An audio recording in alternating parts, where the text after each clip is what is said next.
All right, so we are welcoming in, as you know, Mr. Jon Stephanson, who we always have come on the show to talk defense. One of the best defensive minds, I think, that talks about the Browns. John doesn't take my compliments all the time, but I think he does a great job with it. John, how are you?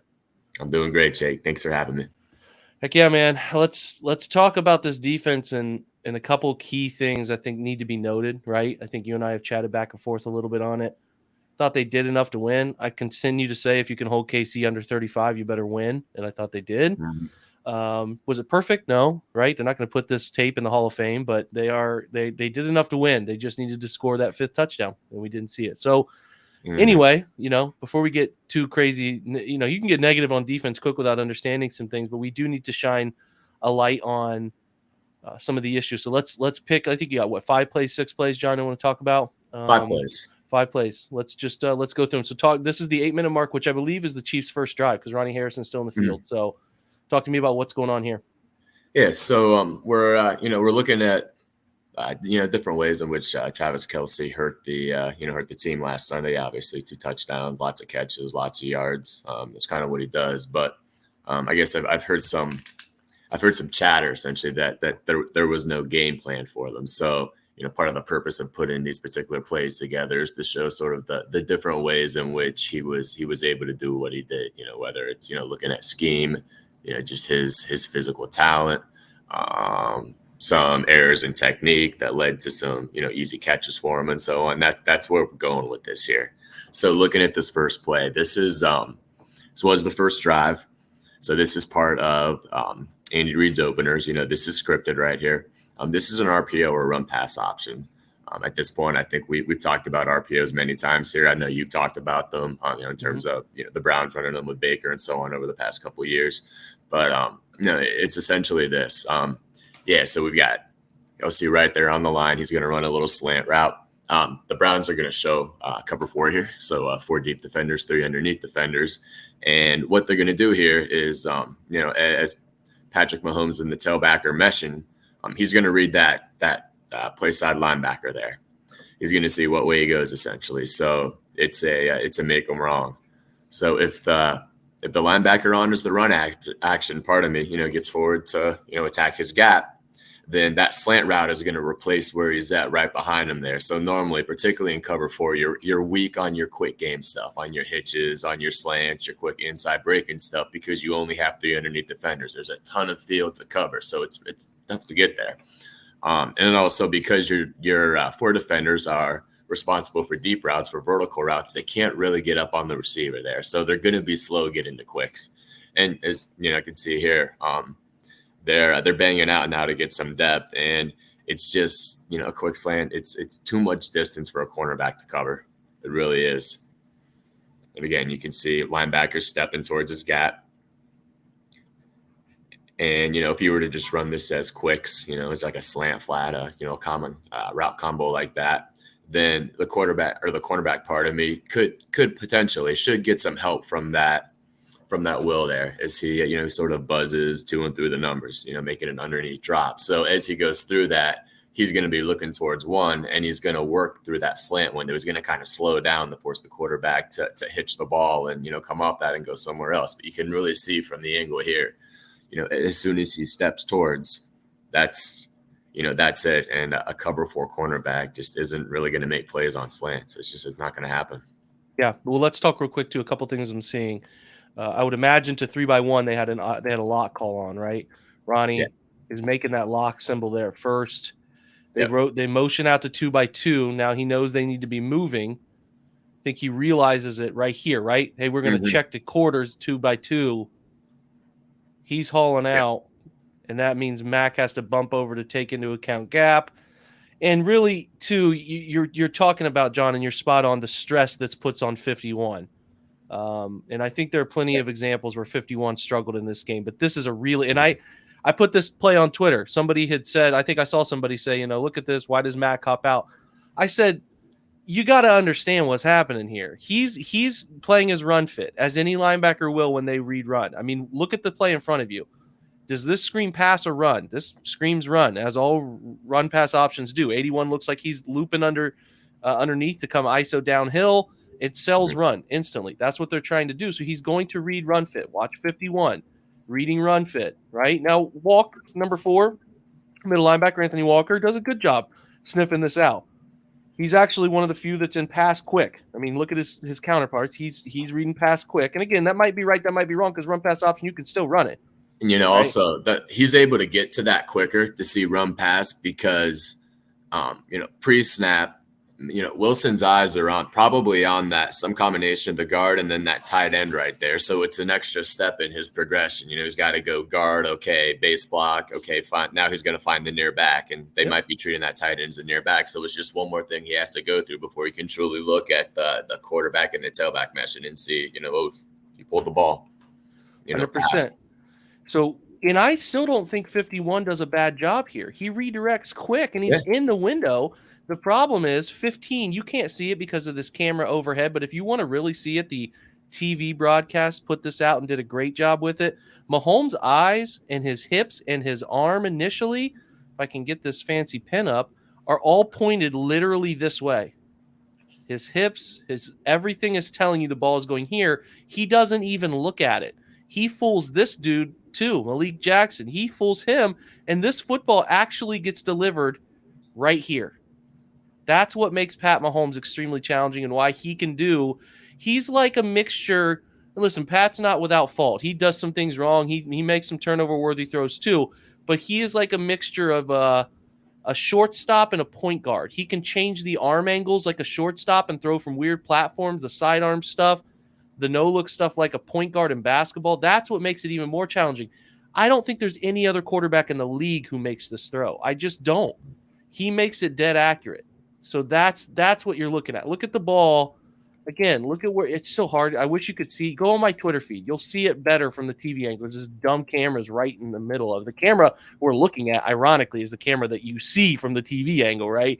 So, yeah, his eyes are selling Mac and 97 to both go outside, and he puts it in stride on the slant. It's tough. I don't care if you're Ray Lewis or you're some of the Hall of Fame linebackers. If you're playing, you're playing quarters with 3 under, it's an absolute challenging task, and then you mix in the 1.5 seconds of read run, get into your pass fit, get into your pass drop, and then also, hey, don't fall for a quarterback who's no look passing. Come on, man, it's really hard. So yeah, and then his defense as well. He's there as a run first play. That's the philosophy behind this defense. They want to play gapped out or one defender for each available gap. Yep. They want to use cover 3 to shut down the post, shut down the seams, no explosives, and it's all about forcing the ball down into what they call the kill zone. So 0 to 5 yards off the line of scrimmage, then go tackle them. And I mean, it did show in there. A lot of their play calls, a lot of their strategy throughout the course of the game. I agree. Let's go to your next one. All right. I'm sorry. Let me pull my list up here for you. Okay. Okay, I'll have to cut this part out. So this is going to be a cover 4 beater. So this is going to be is it the next play? Yeah, actually, it is the next play. Okay, let me see if I can find it here. Make sure. Let's run. Does this look right to you? I better check my. Okay, let me check my. Oh no! Check. I'm sorry. 2104. Okay. 2104. I had this play marked down too. That went cover 4 versus empty. And actually, do you mind talking with? Do you mind talking with me about this one? Yeah, I mean, I'm not quite. It's okay. We'll just go through it together. It's It looks like this is a play where I start to wonder where 28 is covering. I'm going to run it for you. 28 down here creeping. Yeah, he lets him cross his face, right? Yeah, I mean that's on him. That's I think he's got to squeeze that. So this is what coverage are you seeing here? This looks like cover 4 to me. Looks like cover 4 to me too, but I didn't want to presume. Kind of exotic. These aren't flat corners. And you notice the mic doesn't take off downfield as well. Like you get into Tampa too. Like he'd be banging out there. This is an example of where you need to realize most immediate threat, not grass drop. Mm-hmm. Right? Reading schemes. I understand 28 might be playing curl flat, but if 87 doesn't disappear sideline, like you got to play people. I think that's the thing that gets lost, John. You can tell me if you think I'm crazy, but one of the things that get lost is like, well, you got to play zone. Well, zone eventually turns into man. Like you eventually have to cover people, right? Yeah, at Like, some point you have to go up to the receiver and be able to put your hand on his hip and be able to touch him. Absolutely. yeah. So Absolutely. that's I think 28 learns a lot from this effort right here, right? I understand you maybe aren't so responsible for middle, but you can't let him just cross your But face he might unfettered. even have some role though, being that it's empty. The coverage rules are going to be a little different because you're facing empty versus number 3 being in the backfield. So for something like that, he he might be supposed to squeeze that or just take it across because you can't guarantee that with the 3 receivers to that side, you can't guarantee that the Mike's even going to be there necessarily. Because he's dropping off the 3 strong. He's probably Yeah, got to take that back. it's tough, man. I just feel like they did not emphasize the dangerous weapon that 87 is and just expected some things to work out in their favor. Anyway, 21, what was that? 21 something? Uh, let's see. We're going to 2104. There we go. We're here. Let's talk.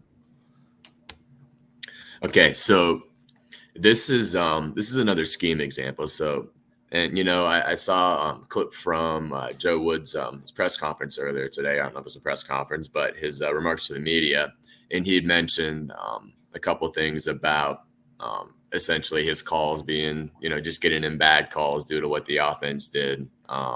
Mentioned a couple of pressures, that sort of thing. But this is a spot where the defense just gets caught in a beater, and that's going to happen, particularly against a team that's so just scheme well, like the Chiefs are here. So it's another cover 4 snap. So 4 deep defenders, 3 underneath defenders. You get that short motion from Travis Kelce here, bringing him tight to the formation. And what's going to happen is they're going to run. So I call this type of concept in Ohio and Hawaii. So Ohio is where you take this outside receiver and he runs, a fade route, a go route, something like that. And Here then or over here? I'm sorry, top of the screen. Yep. Top of the screen. And then the number 2 receiver is going to run some sort of out route then. So against quarters, what's going to happen here is that fade or the route that at least looks like it's going to be a fade as it starts before it breaks. That's going to clear out the corner, and then you're going to bring that number 2 receiver, under it. Then it's a beater. It clears it. You could target the safety the same way by reversing the roles. You could take that number 2. He could run a seam route, towards the hash, and then you can take the number 1 and run a dig right through there. The corner's not going to get to that dig. Like the safety is not going to get to this out route here. And you see the thing that's tough is the strain it puts on 44. The release is nice too, the way because a lot of times when receivers go from wide to short like that with those tight splits, it's because they're going to run a shallow route across. And I'm sure they have that exact look in their playbook, or they've run it at some point. So, it looks like they're bringing them closer to the line to start them all the way across the field. It's just the stem on the route's cool. The stem on the route's really nice. It makes it tough to see what he's going to do with that inside bend. Yeah, you always talk about triangulation of points for pass concepts, how you get a perfect triangle here. And you're trying to see if 44 drops into this, right? If he gets deep in that curl flat drop to take away the dig, or basic as some people call it, then you're dumping it off, right? You're dumping it to your back for an 8-yard gain. If he sits and he plays half and half to take away here, Kelce's wide open. It is a true quarters beater, man. Yeah, man, this beats everything. It's a 3-level flood. A cell probably concept. get rid of all these lines, eh? There you go.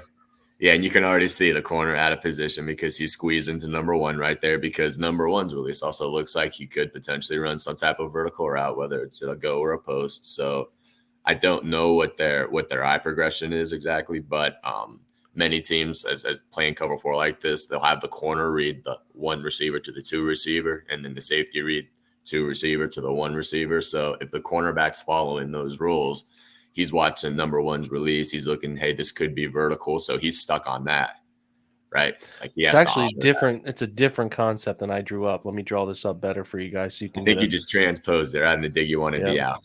Yep. So you get almost what would be a divide, and it's a divide stop. He's curling it up because you're getting an deep over on the other side. So this gets even harder, man. Putting a lot of strain on corner's eyes here. So you're going to get Kelce coming in here and going out, and then you're going to get back down late. So what you get is, hey, if I'm the corner, I'm playing this. Ooh, right here, I want to squeeze this. Maybe I cheat over and squeeze stop right here. What do we got coming right over top of you? put it on the pylon over his head.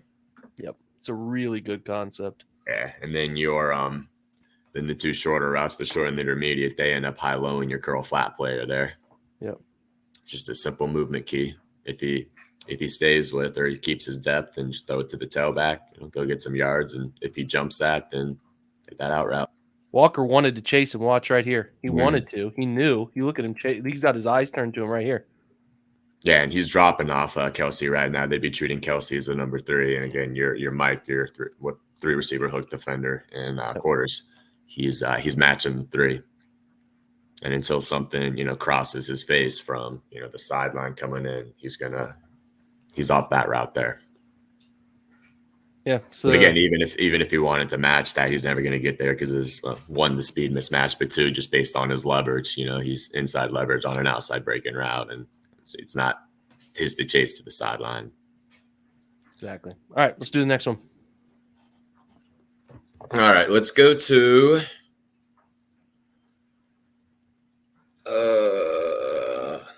Okay, this is going to be the fire zone one where people were saying that Walker was assigned to someone on man coverage, or maybe it wasn't that one. Maybe it was the other one. 3707. Okay. It's the first tailback flare. I believe. Let's check it real quick before we start. I just want to make sure that I got the. Yep, there you go. Man, in Kansas City came back to it late, and it was just as open. So it turns into quads, right? So let's play it through so everybody can watch it once. I mean, it's a pretty damn simple design. Mm-hmm. All you need. Sorry, for some reason this plays a little better when I kind of fast. It's slow motion, but you can see everything cleaner. I don't know why. Screen record stuff gets a little choppy.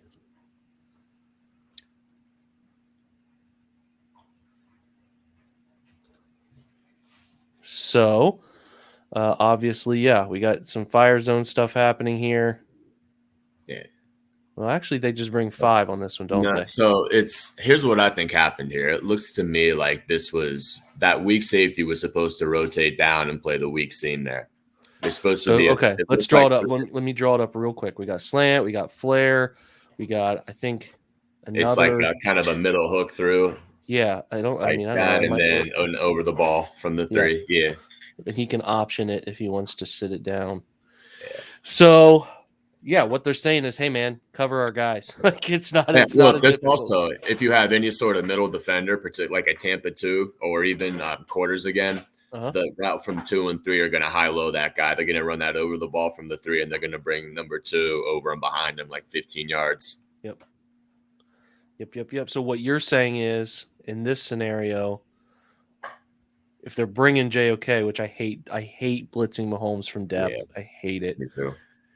You want him cheating, right? You want him cheating down. He would be the weak hook defender. So you got 3 deep defenders, 3 underneath defenders, your nickel, strong side there. He's going to be the strong, why people call it a skiff drop, seam curl in the flat, or a seam drop. But he's going to be the strong seam defender. The Mike is going to match. He's going to be the 3 receiver hook. He's going to match the number 3. Yep. And then the safety, but the safety should drop down. I don't think he should be playing this from depth, not like this. Yeah. Let's play it. I think maybe he just. I think this is you lose Ronnie Harrison early. Yeah, it's Stewart. I don't know how much experience he has there, but the thing too is it's interesting how they have some sort of adjustment in here because rather than pushing the nickel over to handle that flare motion. That's what I was going to ask you. Why are they sending the Mike chasing? Yeah, they did that another time too. They did it on the goal line, John. Yep. And I don't know if they just weren't prepared for it, do you think? No, they'd be ready for flare motion to go to 4x1. Casey runs a ton of that. That's what I thought. It's an adjustment of some sort. I guess they Well, it would make sense, right? I wouldn't have a problem with it, like you said, if we understand. Again, this is just me talking out loud. I understand this is sort of a pseudo lock. If your adjustment to it is a quick check to go here and replace, like you're on a string, right? If you're going, I'm going. Exactly. And this is our 3 look here. Boom, boom. We're locked here essentially. It's a man zone concept. You can blitz him. I mean, even if you don't blitz him, you can have him working whatever angle he's working. But that to me would make sense, but we just have this rip here and no replace. So, and I thought too, like, okay, they did it on the goal line that we're going to watch here in a minute. Malcolm Smith is just like staring. He never even attempts to get there. It's strange, man. No, I think something was blown there. Maybe they did it because like the concepts they were really worried about didn't really target the number 3 receiver, so they wanted to keep that nickel in the coverage. And they thought if they were going to waste someone, maybe they're gonna get the Mike out of there. Like they don't really expect the ball to go to that flare. Excuse me, that flare. It doesn't really get targeted. It's just there to create that stretch and push everyone strong and let them flood the coverage with 4 routes and then drain it out and replace. It's pretty easy football for an offense in that scenario, man. But regardless of who's getting pushed or not, I think assuming that the play call is correct and this is some sort of fire zone coverage or 3 deep, 3 under, then your weak team player, he's got to get down there. I'm gonna cheat on you a little bit here, and we're gonna find that play just so we can keep these parallel. Let me see. Hold on, Do you have it on your sheet too? Yep, I included that one. It's going to be the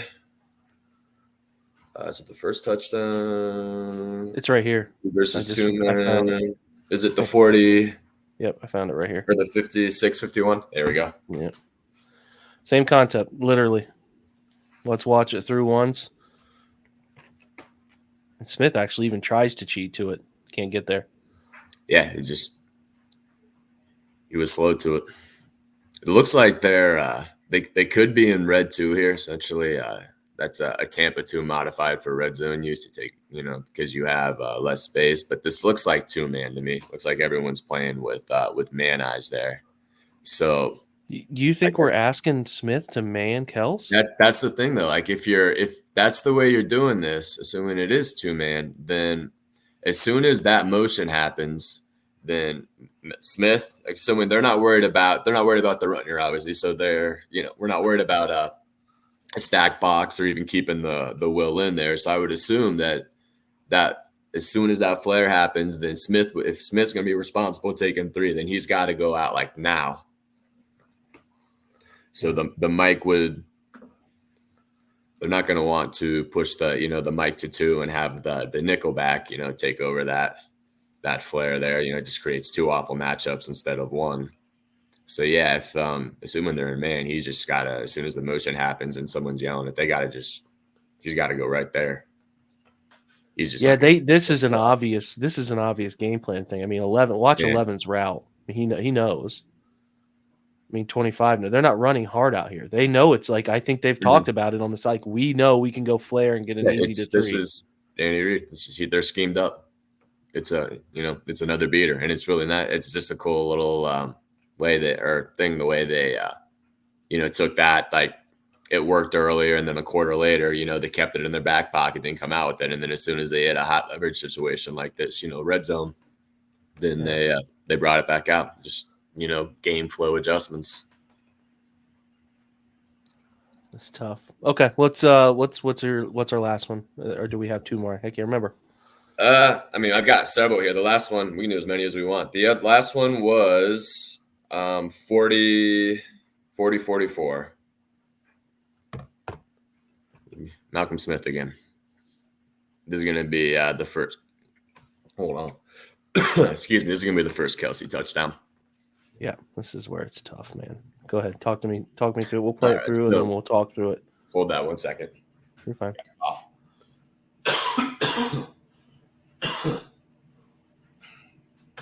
Whew, sorry about that. You want to play that through again? Yep.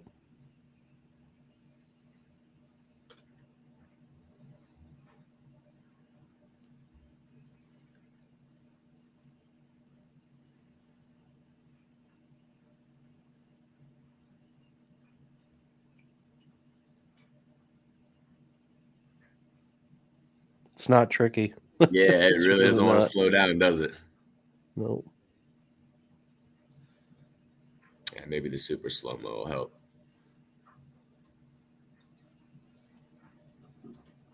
Okay, so I'm going to draw it up. I mean, they're just running vertical outside over here, giving him an option route, which he's settling on choosing. Why would you not? Look at the leverage. You're getting what's called We used to call this a settle and go. There's probably a fancier name for this. He's just pushing through, trying to sell here that he's stopping and then whip it upfield. If these two split, there's usually nobody home back in this nice little square here. Then you have an outside square in with a deep dig drive concept out there. People have different names for that. We used to call that Fox back in the day. Anyway, yeah, I think that this is an easier decision pre-snap. I mean, if you know you're getting a bail corner, the high side of the field, you can tell by Denzel's bail that he's not going to take away that. I mean, your only thing you're worried about is a down corner, right? Like that's the only thing I'm really worried like about. A red two type thing against exactly. modified Tampa too. But I think he can probably tell that this is two-man before the snap, and if he does recognize it's two-man, it's 100% he's throwing to Kelsey. He knows he has a linebacker, and he knows that he has that great leverage against the route. There's no reason to throw anything else right there. Now, what gets me about this is Smith just doesn't. I think he got caught peeking into the backfield, honestly, because it looks like when the route breaks, it's like he pauses for a second before he reacts. And my guess would be that he's peeking right there. He doesn't see Kelsey break, or if he does, it's really like far out in his peripheral vision, and it just takes him that like little beat to react to it. Also, I know this looks like a form of two-man. Like, can I get some reaction from the safety? Like, I mean, what are we doing? We're retreating 3 yards into the end zone. I mean, like, if I don't know, John, this is just me down here, but 87 is his goal line dude. Like, can we box him? Can we in and out him? Can we do something different? And the thing is too, they did double team Kelsey a few times. I mean, like true double teams playing cover one, single high safety, and they brought a safety down and created some in and out brackets on him, or like high lows. So it's there, and they did do it, and it did work on a third down at one point. Yeah, I saw it one time, and he pulled him off the read. So it's in there, but I'm with you. I don't know what the safeties are coached to do here. I don't even know if this is truly two-man or not, or if it's just some, bastardized version, something game plan specific. But yeah, I do think that, as you said, that's his guy. Like, you would really be leaning on him right there. What is Smith looking at? I just feel like, I think he was where his helmet is. Yeah. Like, what are you peeking at though? He's a smart dude. I know, but it's like, what's your threat? That's what I sometimes wonder about. We talk about the pattern matching and grass grabbing, right? Like, sometimes I just feel like these guys, and this is a conversation I've seen pop up between people who cover the league wide, is that like these players that NFL DCs go to a lot of spot dropping because of the in and out shuffling of rosters, and it's easier to teach than pattern matching. Pattern matching is a huge time investment. It is, but I guess to me it's like, I don't know. What do you think you're going to get down here? You're at the 10. I know he could run a slant. I totally understand that. But you know what? He's in great position to catch that slant, though. Look at his leverage. But to me, run a slant in that spot. 100%. He'll eat that up. It'll be into his chest. But can we get some help? Does that safety know? Hey, my dude is playing crazy inside leverage here. The only thing that's going to hurt us is this void off an immediate out, and he catches it. Route. Yep. And I mean, Stewart's in the end zone, so it's never going to get stopped. That's the stuff to me, John, that's kind of frustrating. And I think this stuff kind of happens with some of these guys in coverage when they I just feel like they don't have a great feel for schemes. And I don't know if I'm not trying to blame anyone. I'm really not. Sometimes it's an innate thing. And again, I don't think these guys played that bad. They played well enough to win the game, but get it either. There's some times where I'm like, that's a pretty obvious concept coming, man. And it's not, it's easy for a guy to say behind a keyboard, man. I get it, sure. But it's sometimes frustrating to think like, how can you not have, if it's Travis Kelce inside the 10-yard line and they're in empty, who is he looking at? Like, really? Can we just throw a double at him and play man with a free across the board, or play half field 2 and double him and put Denzel on the backside and bracket? I don't. There's a lot of checks that are hard to get to there. I totally understand that too. I'm just trying to think out loud of like, how can we? And I know Joe Woods isn't sitting here ignoring this stuff either. I'm not trying to diminish him, but I just felt like they were a step behind. And most guys are a step behind against Andy Reid. Like it just they want to be there, John. They want to get to that level. You gotta get to his level. You gotta meet Andy Reid in the middle, right? Yeah, I mean, it's not like I'm not so. I guess upset's not the word, but like it's not more so much about the specific concept in that spot, but it's one of those things where when if the play call is 2-man and you're looking at the linebackers leverage and understanding again who Travis Kelce is and what they do with them, I don't understand why the safety just wasn't leaning all the way over there on that side. I'm with you, man. You're going to expect your corner to hold up right there, and it almost feels like you wasted the safety on that play rather than just creating a true deuce or vice or a true double team in an inside outside like that, and it would have been a great position to do so too. And it just felt like that's a spot where you can do it. Like right pull wherever like Bill Belichick, he calls his double teams, one double and then the player number. That's a 1-double-87 call right there. 100%. And that is exactly what I would try to be doing down there. Make him beat you to DeMarcus Robinson. Yeah. Right. All right. Last one we're going to look at. This is the Tyree Hill touchdown. We need to talk through it because this is the biggest. This changed the entire course of the game. Yes, it did. We're going to run it through. They're in empty. It looks like 3 to me. Cover 3. Yeah, they're playing 3 buzz there. Or pardon, they call this 6 buzz, I believe. Cover 6. So cover 3, but with weak side rotation from the safety. Play the weak hook there. So people, a lot of people. Yeah, quarter, half, right? It looks more like this looks like cover 3 to me. So it looks like 3 to me too. Yeah. So I know that the safety up top there, he takes it from some depth, but that's how they play this. That's how they play cover 6 when they get 3-by-1, because ultimately the weak hook defender to the top there is going to be responsible for. Well, you know what though, this is empty. I should watch myself here. But this is the bracket, right? This is the organic bracket of Kelce in the high side slot. He's number 2. Watch what this does. This is what you would want on the goal line. Watch him shoot outside. Yeah, that's the one right there. The way he jumps it. See, I think that's the. I actually love what they're doing here, John. I think it's great coverage. I think they play it beautifully. They play everything perfect except a Hail Mary ball. Again, a dumb throw. I think it's a dumb throw. You can say what you want. I think it's a turnover-worthy throw. It's a turnover-worthy throw that John is inside to look back. I just think it was – and I think John's in fine position, right? Like, obviously, it looks like – to me, like Tyreek's running an over route and just adjust course. Like, he's running an over. I don't think that was a design. Like, hey, man, sell the over and then push vertical up the hash. But – he just sort of adjusts course. Scramble drill. He still held the ball. Ball wasn't out, so off he went. And then I'm guessing that John just, probably looked in the backfield, did something to take his side off where the receiver was at and ball at. Tack's playing with some juice, man. I think Tack's getting after it. It's too bad too because they, this defense's philosophy, their mantra is.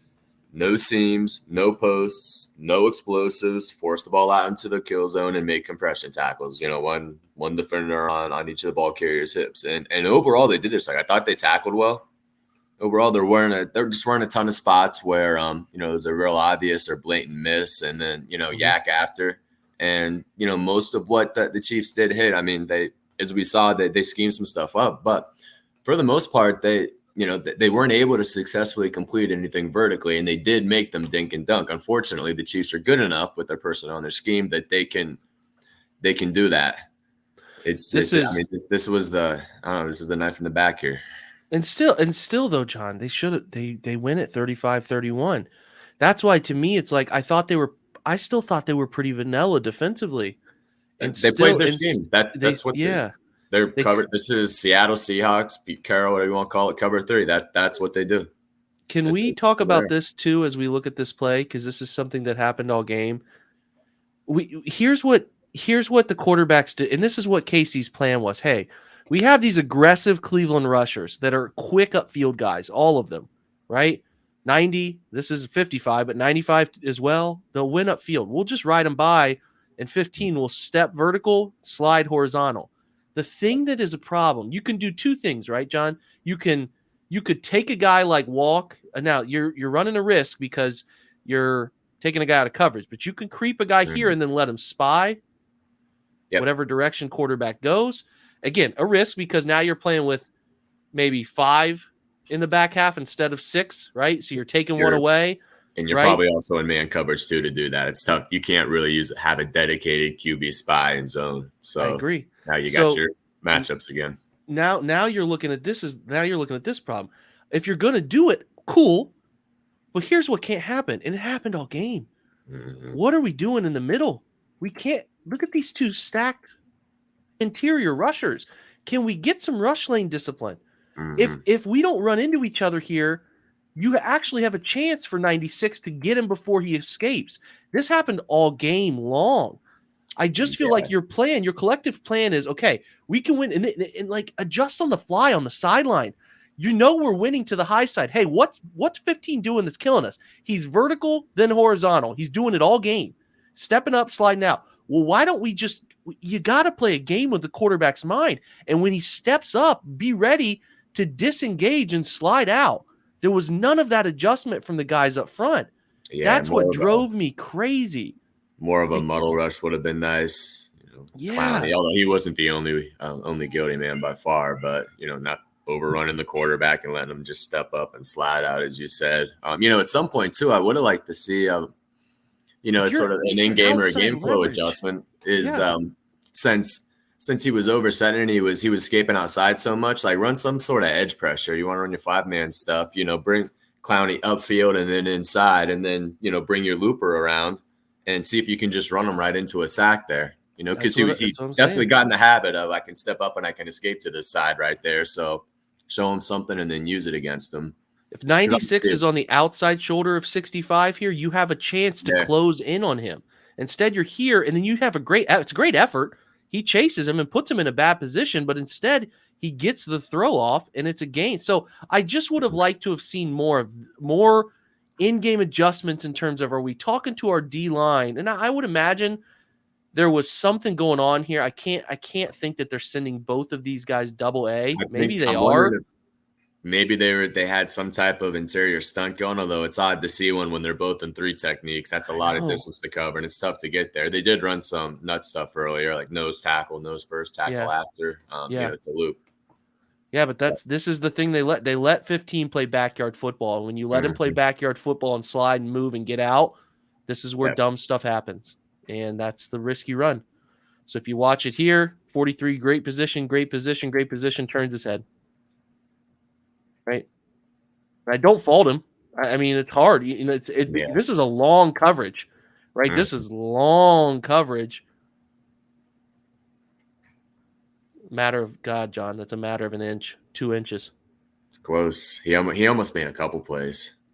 He's there. He's good. Yeah, guys hitting on a couple balls, playing deep half and then deep middle. He's just need to finish one of those. It sucks. They played well enough to win. We're nitpicking, but they played well enough to win. And if they can play a better game, and I just think if they can sniff out some pretty logical concepts based on portions of the field, they can keep Kansas City under 30. It's a challenge, but they can keep them under 30. And I think they can win a game 33-28 instead of the flip side of that type of score like we saw. But again, if you ever want to beat Kansas City, you better find the end zone 5 times. It's just a fact of the matter. So anyway, we're going to do this all year. We're going to have these on Twitch. Okay. These are going to normally be live. Chaotic week for me with travel. Luckily, John was cool enough to join me and knock this out. But yeah, this is fun, John. I appreciate it. We'll keep seeing how this defense progresses. And if they get creative throughout the year with the personnel they're going to have, maybe get Grant Delpit back soon. We'll see. We'll see what happens. Maybe Ronnie Harrison won't get kicked out in the first drive. That would help too. So yeah, this was good, brother. I appreciate your time. Of course. Thanks for having me.